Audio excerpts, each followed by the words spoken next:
दोस्तों आज के लोकसभा के अंदर चर्चा समाप्त होने के बाद राजस्थान की राजनीति के अंदर एक ऐसा नेता जिसकी चारों तरफ से चर्चा हो रही है, दोस्तों वो नेता है हनुमान बेनीवाल। जी हाँ दोस्तों आज ओवैसी ने हनुमान बेनीवाल को डिप्टी स्पीकर बनवाने के लिए कल लोकसभा के अंदर मोशन लाएंगे। Sir 999 article 93 mandatory as deputy speaker बना। हम एक मोशन मूव करने वाले हैं कल। मैं चंद्रशेखर और राजकुमार रोड, पप्पू यादव आएंगे नहीं मालूम, ताकि बेनीवाल को डिप्टी स्पीकर बनाया जाए। सर आप देखिए executive feels happy with panel of chairman.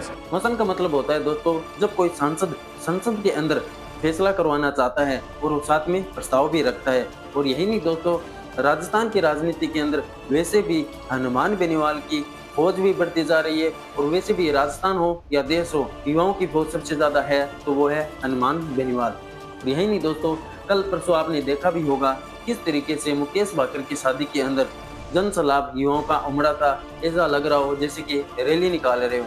वहाँ पर शादी का जश्न कम और हनुमान बेनीवाल का जश्न ज्यादा बनाया जा रहा है। आप इस वीडियो के माध्यम से ऊपर देख भी सकते हैं किस तरीके से हनुमान बेनीवाल का क्रेज किस तरीके से। अगर यही क्रेज हनुमान बेनीवाल का 2028 के विधानसभा चुनाव के अंदर देखने को मिला तो नजारा कुछ और ही होगा। दोस्तों आप देख रहे होंगे कांग्रेस और बीजेपी किस प्रकार बेरोजगार युवाओं हो या फिर मतलब ओमर घोटाला हो रहा हो, पेपर लीक हो रहा हो या फिर वृद्धा पेंशन भी नहीं मिल रही है, मतलब हर प्रकार से नाराजगी मिल रही है, चाहे किसान हो, मजदूर हो, महिला हो। लेकिन अगर आरएलपी इसी तरीके से मेहनत करती रही, हनुमान बेनीवाल इसी तरीके से मेहनत करते रहे, तो मैं दावे के साथ कह सकता हूं कि सरकार तो बने नहीं बने पर अपने इतनी सीटें ले जा सकते हैं कि वो गठबंधन की सरकार बना सकते हैं। और यही नहीं दोस्तों, लगातार जिस तरीके से हनुमान बेनीवाल कह रहे हैं कि मैं 2028 की अंतिम लड़ाई लड़ूंगा। बात बदलो, हमारा कुछ नहीं बिगड़ने वाला, अंतिम लड़ाई 28 की हम लड़ेंगे, चाहे कुछ हो नहीं हो उससे कोई फर्क नहीं पड़ने वाला। बहुत आगे लड़ाई चली गई। आपको ध्यान रखना है, एक चीज का ध्यान रखना है, किसी को हराने के लिए किसी को मत जीताओ। जिसको जीताओ 5 साल ठोक बजा के रखो कि हमारे साथ रहेगा आदमी। आप क्या करते हो, एक को हराते हो उसको जीता देते हो। कभी बार इसको हराना, इसको जीता दिया, उससे होगा क्या बताओ। 60 साल 70 साल निकल गए तो 15-20 साल 30 साल और निकल जाएंगे, तो फिर आने वाली पीढ़ी आपको माफ नहीं करेगी। और हमारे जैसे नेता बार बार आपको नहीं मिलेंगे जो परिवार की तरह सबको साथ लेके चले। काजल की कोठरी में रहते हैं, कभी दाग नहीं लगा। कभी कोई ये नहीं कह सकता कि राजस्थान में सबसे ज्यादा देश में युवाओं की फौज मेरे पास है, लेकिन कोई ये नहीं कह सकता कि हनुमान जी जमीनों पर कब्जे करवाते हैं, हनुमान जी का कोई ठेका है, कोई सोलर का काम है, कोई ये है वो है, या नशे को बढ़ावा दे रहे। वो एक ही बात कहते हैं, हनुमान जी ने तो नशा करते हैं और नशा करने वालों को नजदीक भी नहीं रखते। और गलती से कोई काफिले में आ भी जाता है तो गाड़ी रोके तो भाग यहाँ से और बीच में नशे वाले कारोबारी को भगा देते हैं। ऐसी ताकत हर नेता के अंदर होनी चाहिए, क्योंकि नेता अगर कोई किसी चीज को फॉलो करेगा तो पब्लिक उस नेता को फॉलो करती है। तो मेरी तरफ से मैंने प्रयास किया इस राजस्थान के। दोस्तों ये हनुमान बेनीवाल का कहना है कि मैं 2028 की अंतिम लड़ाई लड़ूंगा, चाहे जीतू। अब देखना यह है कि हनुमान बेनीवाल का यही क्रेज और यही सिस्टम और यही लगातार जिस तरीके से आज चर्चाएं हो रही है लोकसभा के अंदर, अगर यही क्रेज 2028 के विधानसभा चुनाव के अंदर देखने को मिला तो नज़ारा कुछ अलग ही होगा। कांग्रेस और बीजेपी की सीटें ऐसे गड़बड़ा जाएगी जैसे कि लोकसभा के अंदर बीजेपी की गड़बड़ा गई थी राजस्थान की सीटें के अंदर। और यही नहीं दोस्तों, जिस तरीके से हनुमान बेनीवाल लोकसभा के अंदर राजस्थान के लिए मुद्दा उठाया आपको देखना चाहिए। सदन के सभी पक्षों के साथ समान व्यवहार करें, चाहे वो सत्ता पक्ष का हो, चाहे वो विपक्ष का हो, चाहे वो सिंगल मेंबर हो, चाहे 2 मेंबर की पार्टी का हो, सबका लोकतांत्रिक परंपराओं का ये प्रतीक होना चाहिए।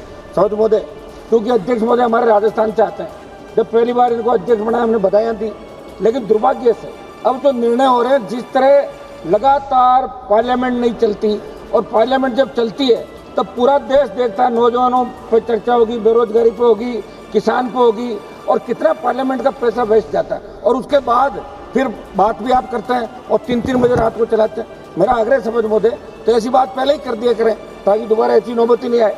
और विशेषकर हमारी जो स्थिति है, आज गृह मंत्री जी यहाँ बैठे हैं, गृह मंत्री जी हमारी बात सुनेंगे। आज गृह मंत्री जी बैठे हैं यहाँ पे। हमारी जो सिंगल मेंबर पार्टी और निर्दलीय जो जीत का है, हमारी स्थिति ये है कि ये हमारा फेवर करते नहीं।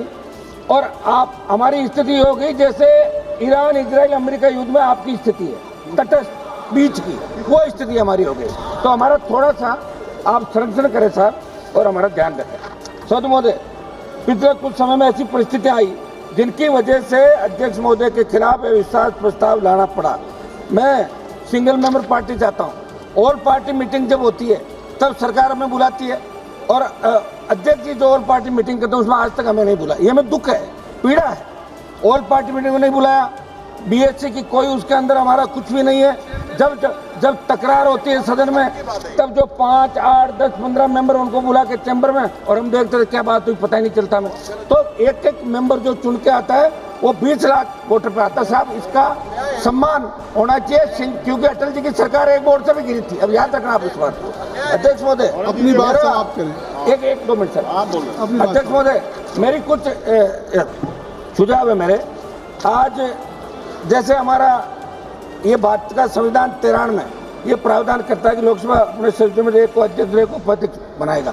परंपराएं रही है, उपाध्यक्ष विपक्ष भी बनाते हैं, आपकी मर्जी। लेकिन अगर उपाध्यक्ष हो जाए तो अध्यक्ष जी का भी भार थोड़ा कम हो जाएगा, उपाध्यक्ष से लोग मिल सकते हैं और उपाध्यक्ष अच्छा काम भी कर सकते हैं। तो उपाध्यक्ष भी हम तो कहेंगे साहब उपाध्यक्ष इन तीसरी उसमें से बनाए आप लोग। समाप्त करें। एक मिनट साहब, असाउद्दीन ओवैसी साहब, एक मिनट साहब समाप्त करना बात। एक मिनट सर प्लीज, एक मिनट। अनुच्छेद 64 में ये भी प्रावधान करता है कि सदन की लगेगी अध्यक्ष पद की निष्ठा एक कांड गंभीर प्रश्न तो लोकसभा उनको हटा सकती है। अध्यक्ष महोदय मेरा आग्रह है कि भारतीय संसदीय इतिहास में 2-3 बार 4 बार अविश्वास आया, 2 बार चर्चा हुई। मेरा एक आग्रह साहब, जब उपराष्ट्रपति जो सेकंड दर्जे का संविधान के अंदर उनको आपने हटा दिया, बात ही नहीं चली। क्या वो किसान के बेटे थे इसलिए दबाव में हटाया?